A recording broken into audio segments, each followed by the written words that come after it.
Hey all, welcome to Newspaper Breakdown. It is the 30th of the 12th.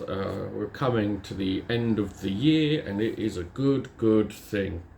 We've got some news stories to get through, some fun, some hell as always. But we'll start with very interesting.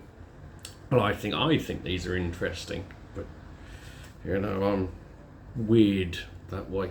But the concept that we all know and we all love, that you become more conservative with age, is one of the major rules in politics that we've seen. It seems, however, not to be going forward with millennials. Millennials being those born between 1981 and 1996. They seem to be changing one of the fundamental rules of politics. In the UK and the US, there are the least conservative 35-year-olds in recorded history. Why? There's going to be a myriad of reasons, isn't there? I'm a millennial, I'll put that out at the start, but we've had different experiences to those under us. We have not had the ability to have a accumulation of wealth for us to then vote for conservatives to protect it. And so we can't be claiming all of our hard work, look at all of our houses, we need the Conservatives to make sure that we don't have to pay as much money, or shall we argue, our fair share. Economically, we are much more left-leaning, moving towards a redistribution of wealth rather than the way of the dragon, where you just hoard everything and fuck everyone else over. What is very interesting about this is millennials down, so whoever's the ones after us, I'm not sure what they're called. I think it's the TikToks, them ones.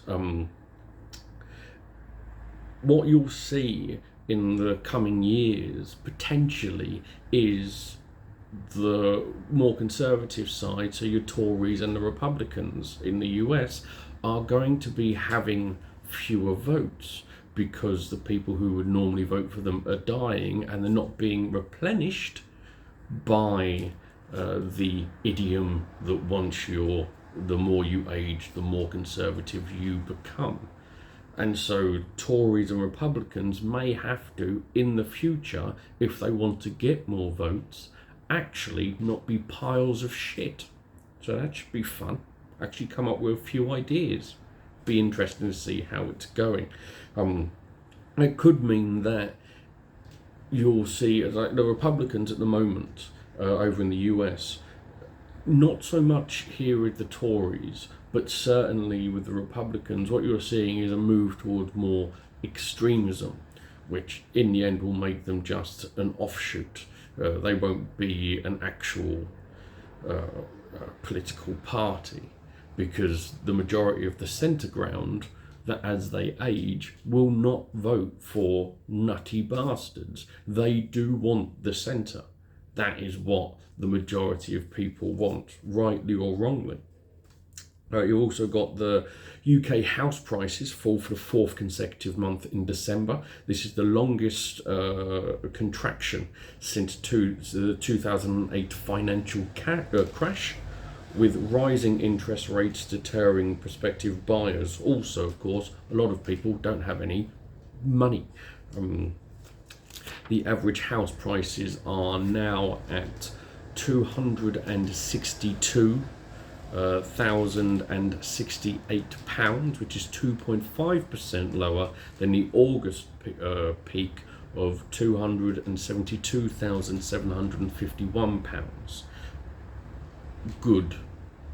We have had pretty much 25 to 30 years of house prices continually going up, with our wages not following.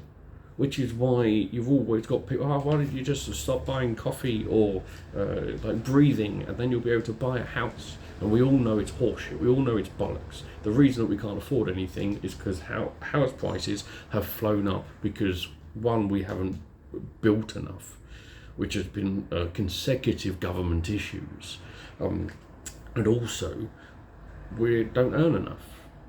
So you had it when your parents were young and they purchased a house. It was like their mortgage was 3 times what their yearly salary was.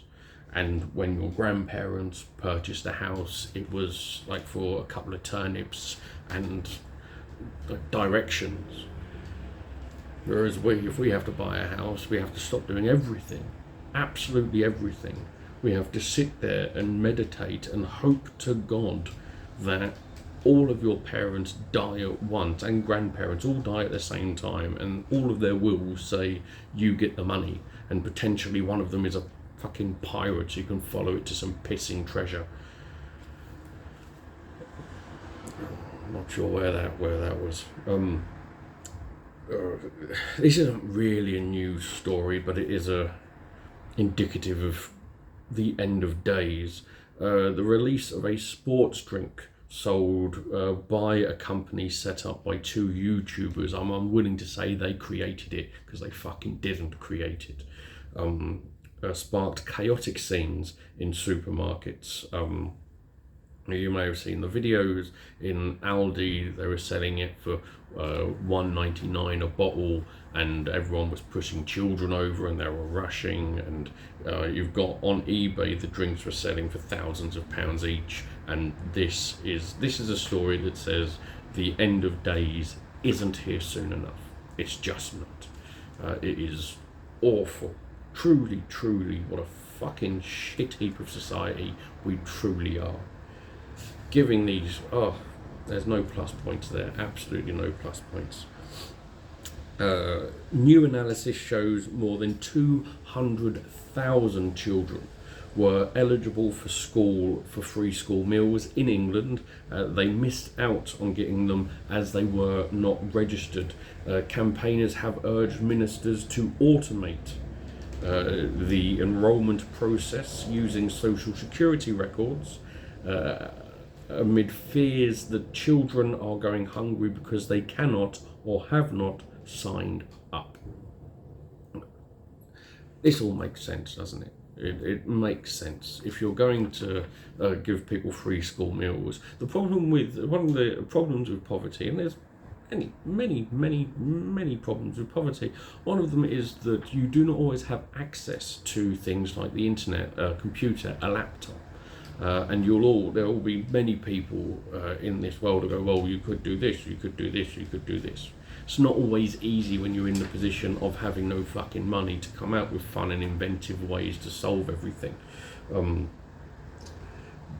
Adding on to not only children going hungry, which is seemingly the government motto and has been for 12 years now.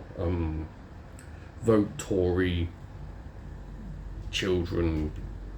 I haven't got a rhyme for that. Is there a rhyme for that? Vote Tories. No. There's something about child poverty, hungry, getting into a shape, but it's not there. It's not there. Welcome to the writing process. But adding on to not only with children going hungry, you've also got, due to this, schools have also missed out on additional funding which supports their learning. So this is the pupil premium funding, which is given to schools in England for each pupil who has been eligible for free school meals at any point in the last 6 years. Primary school pupils get £1,385 a year, with secondary school pupils getting £985. I do not know why they're different. I do not have a diggy, not a clue, not a diggy in any way, shapes. But for some reason, secondary school pupils get less money for their learning than primary school pupils. Lord knows why. Maybe finger painting is more expensive. Fuck knows. We've got the rail strikes continuing going on. They have cost the hospitality industry £1.5 billion in December, according to the chief executive of UK Hospitality, saying that these strikes add to the perfect storm with the cost of living and the high energy bills, meaning that undoubtedly we will see more businesses fail in the next 3 months. Rail strikes have helped with the majority of cancelled Christmas parties and dinners, which have put a big hole in the hospitality industry. This will be used by the government as a way to push blame onto the rail strikers. It's never as simple as we want it to be, because although the rail strikes, like when I was younger and I didn't know any better, I was of the opinion of going, oh well, let everyone strike, but they have to pay for all the money that they cost the economy, and see how much they'll strike then. And that was an incredibly right-wing, stupid and ignorant view. I have since changed that particular view, but I was young, and we have to be able to learn. One of the issues that we face in this country is the inability to allow people to grow. It's a big problem with the left, by the way. They want you to be perfect, and there is no such thing as perfection. You have to be able to grow, evolve, and learn from mistakes. But of course, you have to show that you are learning. You have to show that you understand better. 3 more stories, and we'll go over to Myanmar for this one.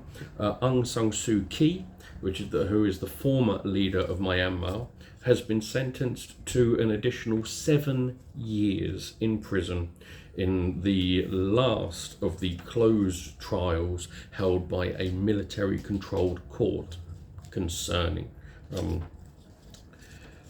She was found guilty of 5 cases of corruption pertaining to the misuse of state funds for the purchase and lease of a helicopter.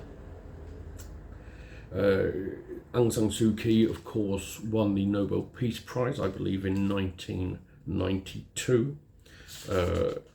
She was ousted by a military coup in February of 2021 and has since been imprisoned and sentenced to over 26 years in prison over crimes such as accepting bribes, illegally possessing a walkie-talkie, which is a fucking mad reason to go to jail, and leasing government-owned land at discounted rates.